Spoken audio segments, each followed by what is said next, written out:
Hearty shalom to you, Jeffrey Seif here. Glad you're out there.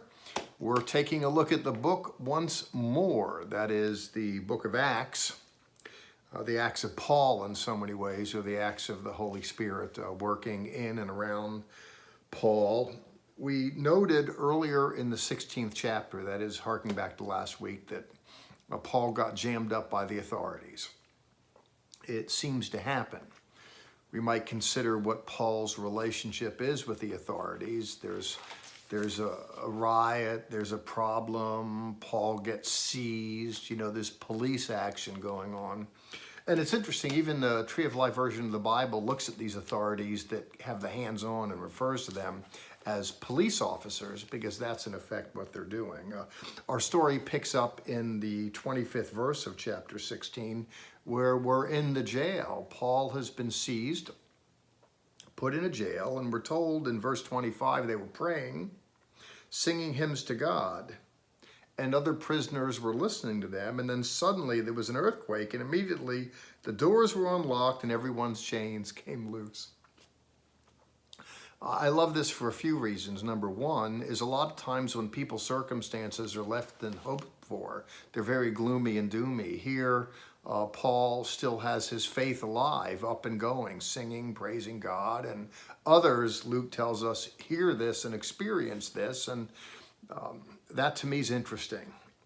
Subsequent to that, Luke informs that there was a miracle, that though they were bound up, immediately God released them from that. And that's good news too, I think, in so many ways, because we can find ourselves bound up by circumstances where there's just no exit. And here they're praising God, and you know what? He made a way when there is no way. I mean, that's just the story of Exodus, isn't it? God parts the waters and they walk through. Well, in verse 27, the jailer wakes up and he realizes something has gone wrong and he's ready to kill himself. And Paul says, stop, don't do that. And what's going to happen is this jailer here is just going to be so touched. He sees there's a miracle. He sees the divine at play. And what must I do to be saved? And Paul says, or they said in verse 31, put your trust in the Lord Yeshua, and you will be saved, you and your household. Now that you and your household is going to be repeated. Personally, I don't give credence so much to the notion, but the argument, some folk wonder, why is it that babies are baptized in certain Christian traditions, when in the Newer Testament we see examples of adults turning to the Lord and being baptized, repenting of the sins. The question is, how does an infant do that? What's the theological basis for baptizing an infant? It doesn't entirely abide with my sensibilities, but it's born out of, or at least those traditions that practice it, do it on the basis of this. You have a parent, you have a guardian, you have the male leader who makes a decision, and the telling is that it will extend through them to their household. So inasmuch as Jews circumcise Jewish boys at a young, very young and tender age, and then they are thus Jews, so too the argument is that individuals can baptize a child that are of the Christian persuasion at a tender and young age and make them Christians. I don't think it's that simple. The Jewish story, the Hebrew story, is more racial specifically, and it's being enculturated into the tribe by birth. But the way one is enculturated into the faith community is through being born again, not being born.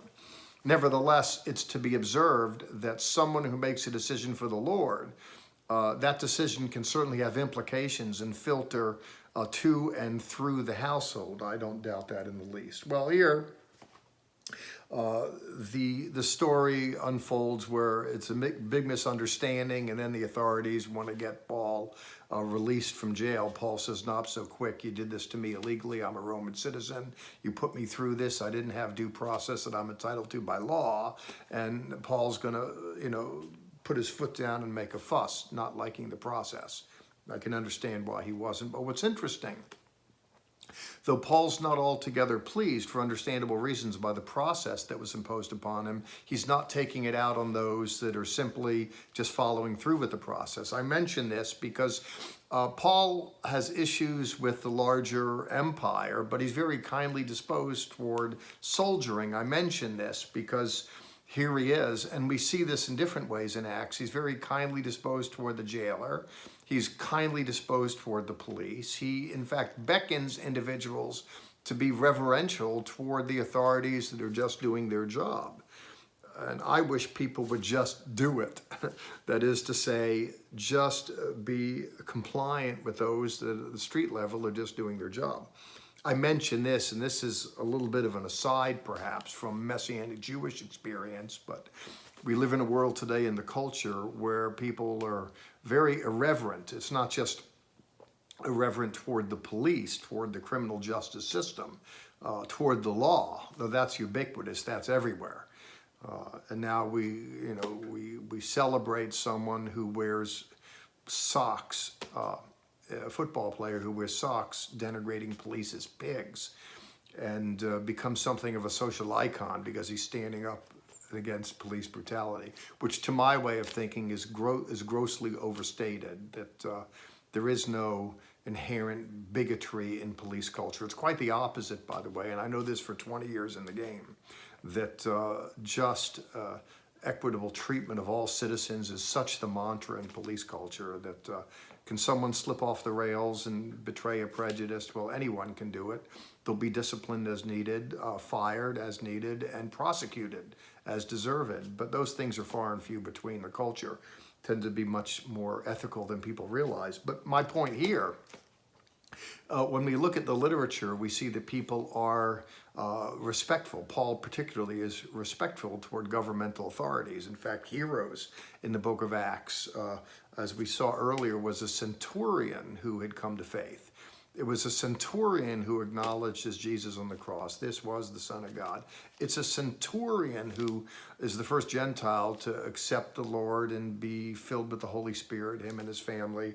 And here a jailer as well. It's not just a Gentile centurion, it's a jailer. Paul is reverential towards civil authorities, and if you will just heed my word, please, similarly be kindly disposed toward those who wear the blue. They're just doing a job, and in as much as people can be displeased by it when police do their jobs, what would the world be like if the police weren't there doing it? One should consider that. And speaking of considering, as I close with my little rant here, I know people have asked me, how can a religious man like you be a police? Because they think that police are inherently corrupt and that it's a conflict. I think that's delusional, by the way.